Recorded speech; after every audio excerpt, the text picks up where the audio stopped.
Sir একটা কথা জিজ্ঞেস করবো? শিওর। স্যার আপনি প্রায়ই এখানে আসেন আর দূর থেকে কিছুক্ষণ ওই ফ্যামিলিটাকে দেখে চলে যান। তুমি বিয়ে করেছো? না স্যার। প্রেম? প্রেম তো করো।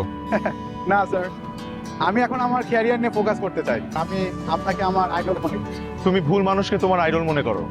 স্যার আপনি এভাবে কেন বলছেন? এমন করে বলছি কারণ আমার জীবনে ভালোবাসা এসেছিল বৃষ্টির মতো, কিন্তু আমি আমার উচ্চাভিলাষী ছাতা দিয়ে সেই বৃষ্টিকে আটকে দিয়েছিলাম। আজ আমার লাইফ মরুভূমির মতোই শুষ্ক।